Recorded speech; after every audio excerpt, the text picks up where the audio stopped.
Muy buenas tardes, señoras y señores. Bienvenidos al atardecer de este lunes, día 9 de septiembre de 2024. Una de las noticias de este fin de semana que colean con muchísima fuerza hoy todavía lunes es la llegada a nuestro país de Edmundo González, el candidato de la oposición a Maduro que en las últimas elecciones probablemente ganó las elecciones.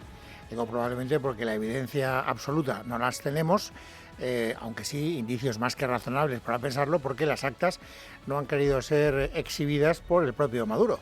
Maduro, que controla, como todo dictador, la vida en su país, en Venezuela, dijo que había ganado él por el artículo 33, pero no hizo pública ningún acta que acreditara esa victoria electoral. Y naturalmente, como él tiene todo el control, como buen autócrata que es, sobre los jueces y sobre las autoridades electorales de Venezuela, pues se limitaron a decir que había ganado Maduro y que por lo tanto se acababa la historia.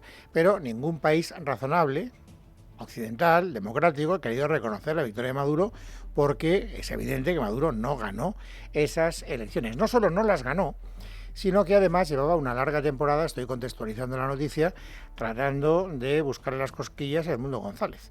Y cuando digo buscarle las cosquillas, quiero decir, en el mejor de los casos, privarle de libertad. En el peor de los casos, privarle la vida, porque ya saben ustedes que el señor Maduro no se anda con chiquitas, y hay muchas personas que están perdiendo la vida como consecuencia de las protestas que se han planteado en Venezuela tras la presunta y fraudulenta victoria de Maduro en las elecciones. Bueno, en este contexto que ustedes conocen muy bien, no me voy a alargar porque tampoco se trata de contar cosas que ustedes ya saben hasta la saciedad, se produce una noticia para mí inesperada, y es que un avión de la Fuerza Aérea Española se traslada hasta Caracas y trae a España a Edmundo González, que estaba refugiado en la Embajada Española en Caracas, en la residencia del embajador español en Caracas. Él había pedido asilo político, España se lo ha concedido, según hemos sabido ahora, y por lo tanto ya está en Madrid.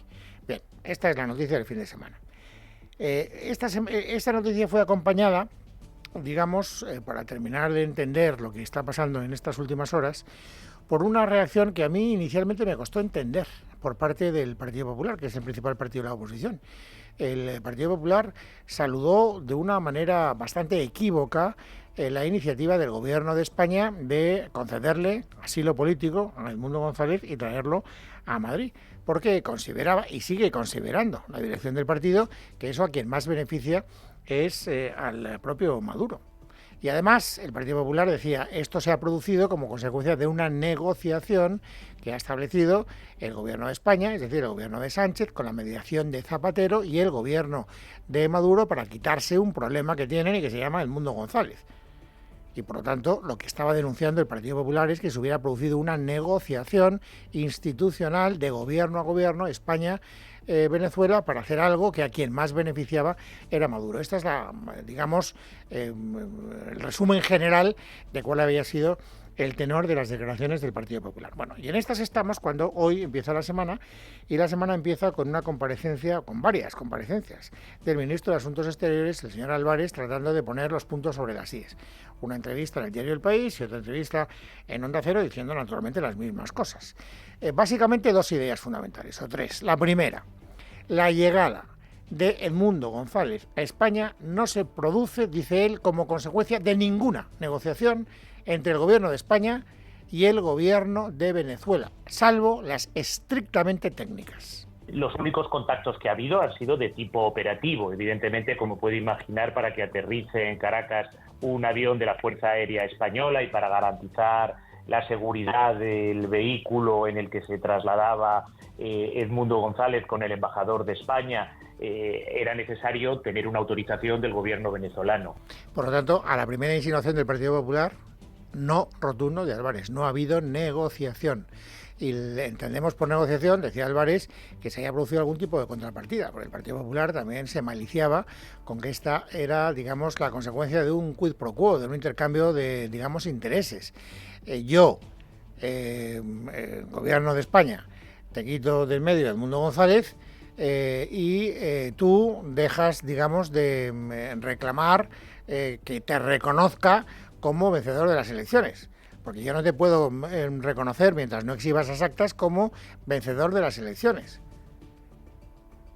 Y esta es la posición que mantiene el Gobierno de España. No reconocer la victoria del señor Maduro como vencedor de las elecciones. El Partido Popular le reclama más, como veremos enseguida. No basta con que usted no reconozca la victoria del señor Edmundo González. Se trata, o que usted, exacto, que no basta con que usted no reconozca, la victoria del señor Maduro. Lo que se trata es que usted reconozca la victoria de Edmundo González, que es algo que naturalmente el gobierno no hace. ¿El gobierno hasta dónde llega? Hoy Álvarez lo ha dejado muy claro. Hasta aquí. No ha habido ningún tipo de negociación política entre el gobierno de España y el gobierno de Venezuela. Es decir, no ha habido ninguna contrapartida para que Edmundo González pudiera salir. Y eso quiere decir que, como no ha habido ninguna contrapartida, yo en ningún caso le he garantizado a Maduro que voy a reconocer la victoria de Maduro. La posición de España sigue siendo la misma con Edmundo González en Caracas o con Edmundo González en Madrid. No vamos a reconocer la supuesta victoria de Nicolás Maduro. Queremos que se entreguen las actas. Una línea roja absoluta para nosotros, y que es lo que nos ha guiado en conceder el asilo a Edmundo González, es el proteger los derechos políticos de los venezolanos. Bueno, hay que decir que no solo es Álvarez, aunque es el ministro de Exteriores, es que tiene la jurisdicción en esta materia, y por eso quiero que, sobre todas las declaraciones que se han producido, que han sido varias, las que, digamos, impongan el criterio es la de Álvarez. Pero también ha hablado la ministra de Defensa, Margarita Robles, para decir lo mismo, esas dos mismas ideas fundamentales. Las únicas conversaciones que ha habido, ha dicho la ministra de Defensa, con el gobierno de Maduro, era para que dejaran que aterrizara el avión de la Fuerza Aérea Española, porque tenía que cruzar el espacio aéreo de Venezuela, y eso requería la autorización del gobierno, y para que no se pusiera ninguna pega para que pudiera salir de Venezuela con Edmundo González dentro. Es la única negociación que se ha producido. Contrapartidas, ha dicho también la señora ministra de Defensa, Margarita Robles, ninguna. Exactamente el mismo discurso que acabamos de escuchar en boca del señor Álvarez.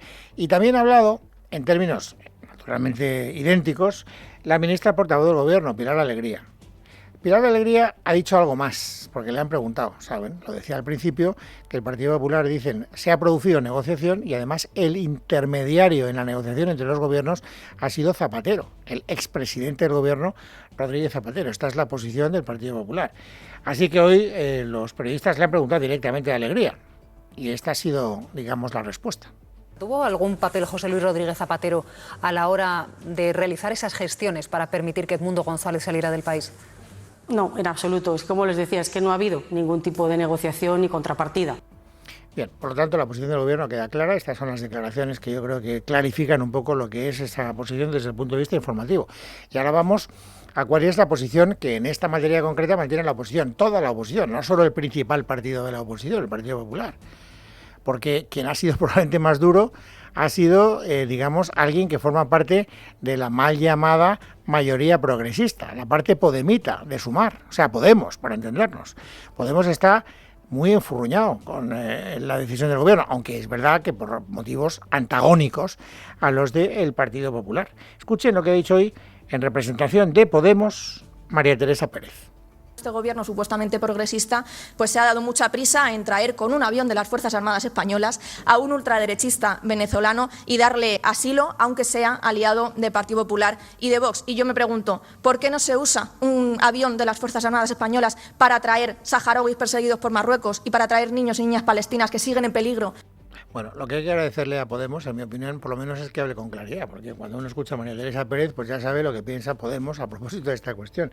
Si escucháramos lo que ha dicho Urtasun, pues llegaríamos a la conclusión de que el funambulismo político existe, porque no está nada claro. Urtasun, es decir, la parte de Sumar, no la parte de Podemos, sino la parte de Sumar, está en una situación en la que no se sabe muy bien qué defiende. Por una parte dice, hombre, mientras no se publiquen las actas electorales, yo no puedo decir que haya ganado Maduro, pero tampoco me parece bien reconocer a Edmundo González, ya lo hicimos con Guaidó y esto no nos ha llevado a ninguna parte. Es evidente que el Partido Popular lo único que quiere es manejar este asunto para hacer daño al gobierno. En definitiva, que están mareando la perdiz y no llegamos a ninguna conclusión concreta. Y no de verdad, no es nada fácil identificar cuál es la posición de fondo que defiende Sumar en esta historia. Por eso lo agradezco a María Teresa Pérez, a Podemos, que por lo menos a ellos sí que se les entienda. No puede estar de acuerdo o no con lo que dicen, pero por lo menos agradece uno la claridad expositiva de ese partido político, que es algo, y ustedes me perdonarán, que no se puede decir, al menos en mi modesta opinión, de la posición del Partido Popular. Porque aunque es verdad que van intentando que no haya muchas discrepancias, al principio los mensajes que han mandado los dirigentes del Partido Popular a mí me han parecido confusos. Les decía, ayer, vía Twitter, las declaraciones de los dirigentes del Partido Popular eran: hombre, estamos haciéndole un favor a Maduro, la parte que se beneficia es Maduro, no nos gusta que Edmundo González haya tenido que venir exiliado a España, etcétera. Inicialmente, esta posición también, bueno, esto lo dijo ayer Feijóo, pero es que hoy Feijóo, fíjense, lo ha repetido. De los personajes de esta historia, el que más contento está es Maduro. Maduro ha conseguido que el que le ha ganado las elecciones haya tenido que salir del país, por lo que usted dice, y también lo dice mucha gente, gracias a la intermediación del señor Zapatero y del gobierno de Sánchez. Eso es una muy mala noticia para la democracia. Claro, uno oye este discurso y se pregunta, yo me lo he preguntado, y no crean ustedes que he tenido que hacer mi pequeña investigación para alcanzar los matices en la respuesta. Digo, pero ¿esto qué significa? Ya me lo empecé a preguntar ayer cuando vi los tweets de los dirigentes del Partido Popular. ¿Que el Partido Popular ve con malos ojos que España haya sacado a Edmundo González de un lugar donde lo único que le esperaba era o la prisión chavista o la pérdida de su vida? El Partido Popular, con tal de no hacerle un favor a Maduro, se niega a sacar de una situación muy complicada a Edmundo González. Esta es la gran pregunta. Claro, cuando oyes otros discursos de la gente del Partido Popular hablar específicamente de eso, te das cuenta de que no, de que esa parte, por lo menos a Isabel Díaz Ayuso, la presidenta del Gobierno de Madrid, también se lo he escuchado decir a Borja Sémper, digo, no solo Ayuso, pero sobre esta cuestión concreta parece que las ideas las tienen claras. Claro que había que darle una protección, claro que hay que ponerle a resguardo. No sé cuál es el mejor lugar. Esto es verdad que ha dejado desmoralizada a la oposición porque el ganador de las elecciones se ha visto obligado a irse de Venezuela, pero no quita para que sea reconocido en el futuro, y ahí es donde nos tenemos que empeñar. Y también hay que ponerse en el lugar de este hombre que tiene 75 años, mucho dolor a sus espaldas, muchas amenazas, y a su familia aquí, destrozada. Por lo tanto, había que darle protección. A mí me ha tranquilizado escuchar estas declaraciones y también las de Borja Sémper, porque no me quedaba muy claro. Digo, o sea, ¿cuál era la alternativa? ¿Para no hacerle un favor a Maduro, dejar ahí a Edmundo González expuesto al riesgo de que fuera hecho prisionero o de que lo asesinaran? Esta es la cuestión. Y entonces es cuando ya Feijóo trata de cuadrar las piezas del puzzle. No se trata de criticar el hecho de que el gobierno de España haya traído a Edmundo González. Se trata de criticar el hecho de que lo haya traído sin haber reconocido previamente que él ganó las elecciones.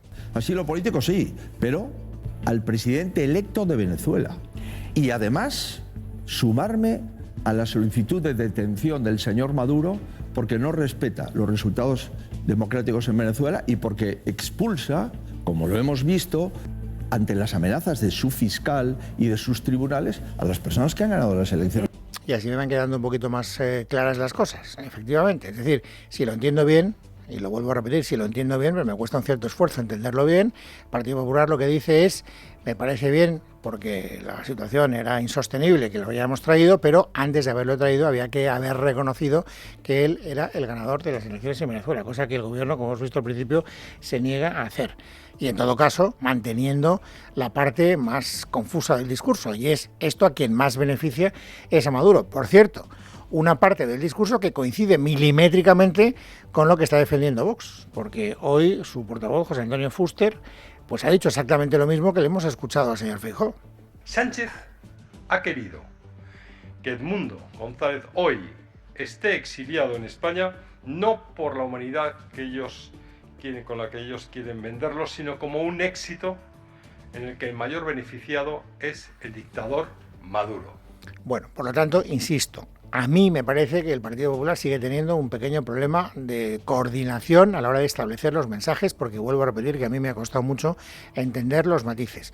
Es verdad que yo soy especialmente burro y que por lo tanto pues a lo mejor me cuesta más que a la mayoría, pero hombre, pues me parece que si uno quiere, en fin, conectar con la opinión pública, lo mejor es mandar mensajes que no haya que interpretar de una manera tan sofisticada. Y lo mismo cabe decir de lo que está haciendo el Partido Popular a la hora de fijar una posición sobre si hay que ir a ver o no hay que ir a ver a Pedro Sánchez mientras no se resuelve el problema de la financiación autonómica.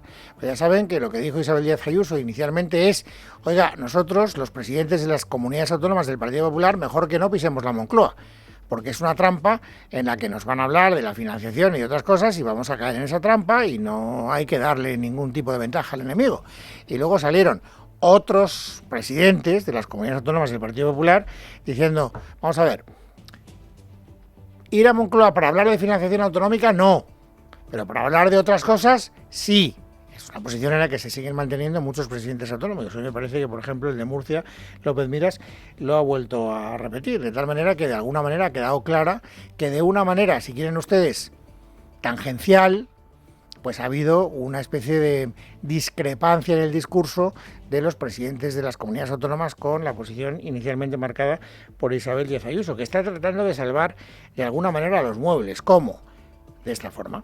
Como dijo Alberto Núñez Feijóo, reivindicamos y nos comprometemos a que lo que es de todos se dialogue y se acuerde entre todos, todos a una. España pertenece a todos los españoles. Bien, escuchando esto, parece que Isabel Díaz Ayuso ya se conforma con que efectivamente no hay que ir a establecer relaciones bilaterales para hablar de la financiación, que es lo que nos corresponde a todos. Y es la, en todo caso, posición que quiere dejar meridianamente clara para evitar discrepancias entre sus varones el propio Núñez Feijóo. Lo que ha dicho la presidenta Ayuso lo comparte todo el Partido Popular. Y yo entiendo también incluso que los presidentes del Partido Socialista, aunque no puedan decirlo, y es, oiga, para hablar de los asuntos bilaterales entre una comunidad autónoma y el gobierno central, que afecten a esa comunidad cuando quiera.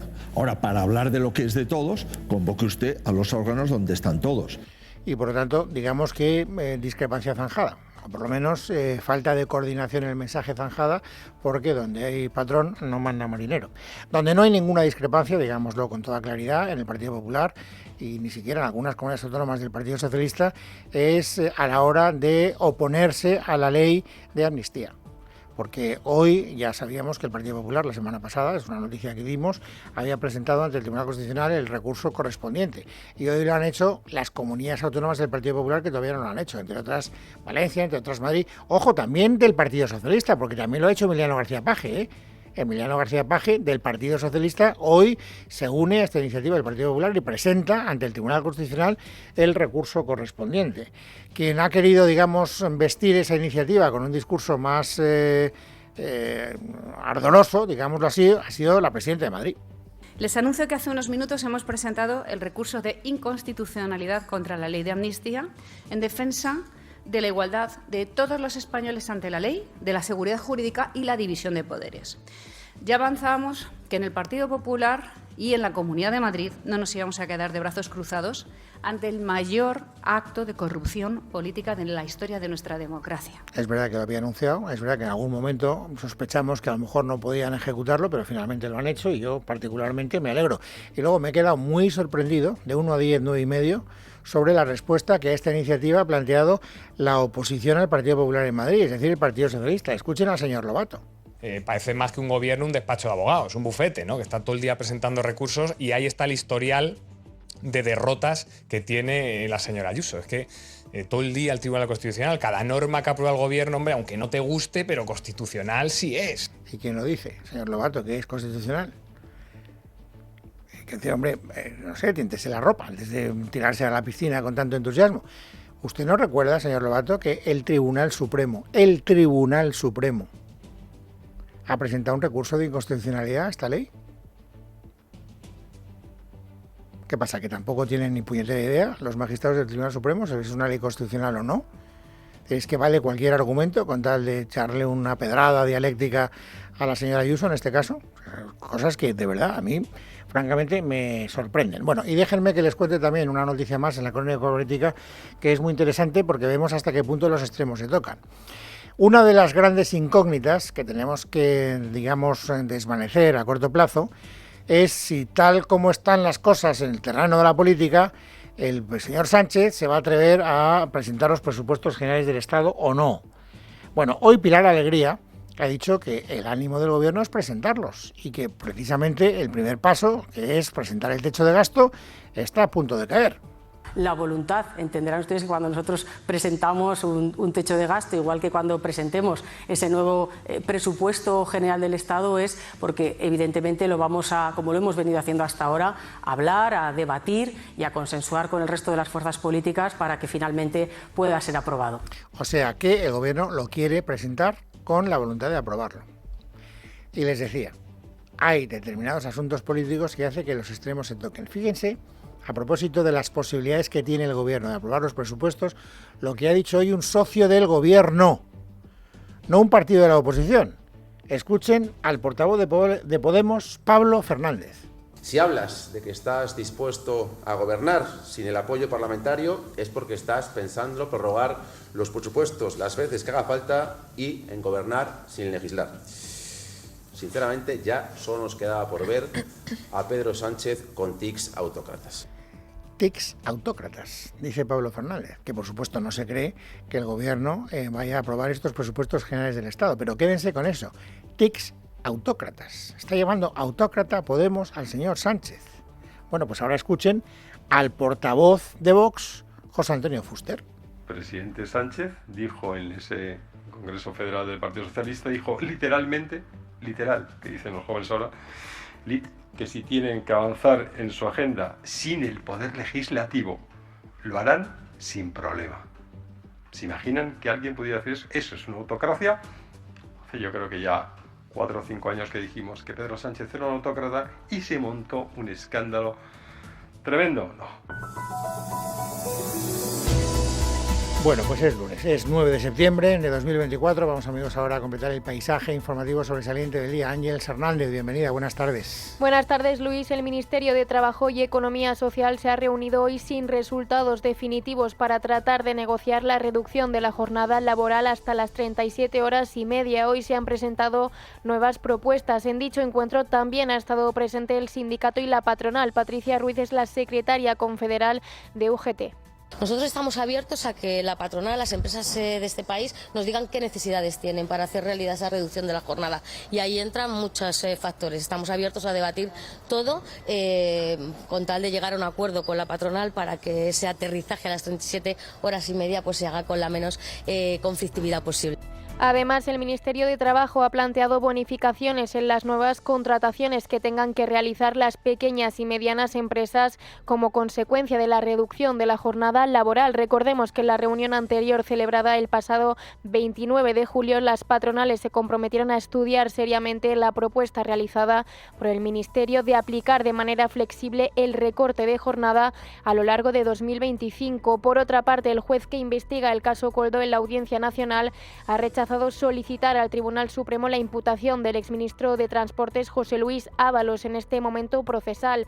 El juez se pronuncia en estos términos tras la petición de imputación que había elevado la acusación popular que ejerce el partido político Justicia Europa. De esta forma, el juez lo deniega, aunque asegura que podría ser imputado más adelante. Todo ello cuando José Luis Ábalos ha concedido hoy una entrevista en Onda Cero en la que precisamente ha reconocido sentirse perseguido por el gobierno. Ahora, como todo vale, y lo que se trata es de generar un relato mediático condenatorio, porque mire, ahora se habla de mi imputación, es evidente que se va a dar ese paso. Es evidente que va a ser usted imputado. Usted da por hecho que va a ser imputado. Que quieren imputarme, obviamente. Y usted da por hecho que lo va a ser. Yo es que, claro, con ese propósito, en fin, que lo van a intentar, sí.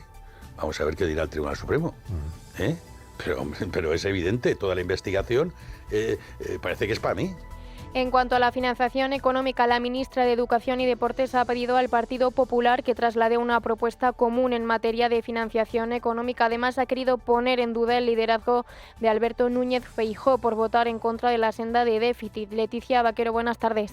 Buenas tardes. La ministra portavoz, Pilar Alegría, le ha reprochado al Partido Popular que votara en contra de la senda de déficit porque esa decisión les ha hecho perder a las comunidades autónomas, ha dicho, en las que gobierna, muchos recursos para educación, sanidad o dependencia. Por eso, y poniendo en duda el liderazgo de Alberto Núñez Feijóo, ha querido recordar que nunca antes las autonomías habían recibido tantas transferencias. Lo ha dicho en Televisión Española. Desde el año 2018 hasta la actualidad, las comunidades autónomas, por parte del Gobierno de España, han recibido nada más y nada menos que 935.000 millones de euros.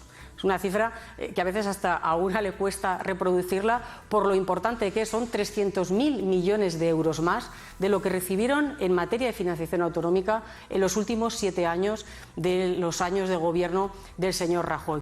Recordemos que los populares tienen previsto enviarle hoy mismo una carta a la ministra de Hacienda, María Jesús Montero, con su propuesta de incorporar 18.000 millones de euros de fondos europeos al dinero que reciben las comunidades autónomas para afrontar el pago de los servicios públicos, que fue lo que acordaron en la cumbre de presidentes del PP del viernes. Además, hoy hemos conocido el informe confeccionado por el exministro italiano Mario Draghi con recomendaciones para impulsar la competitividad europea. Este informe se lo encargó la presidenta de la Comisión Europea, Ursula von der Leyen, y en concreto destaca los sectores tecnológicos entre las palancas estratégicas para el crecimiento del continente y pone de relieve las dificultades de las telecos europeas para competir con sus grandes rivales de Estados Unidos y China. Por otra parte, el primer reto para Isabel Perelló como nueva presidenta del Poder Judicial será lograr un consenso en el Consejo General del Poder Judicial para el nombramiento de un tercio de los jueces del Tribunal Supremo. Miguel Ángel Pérez, buenas tardes. Buenas tardes. Según datos oficiales del Consejo General del Poder Judicial, a los que ha tenido acceso Libertad Digital, desde que el Ejecutivo Socialista de Pedro Sánchez aprobase en el año 2021 la ley que impide al CGPJ realizar nombramientos con el mandato prorrogado, se han acumulado un total de 102 cargos pendientes de designar por el gobierno de los jueces en distintos tribunales de toda España.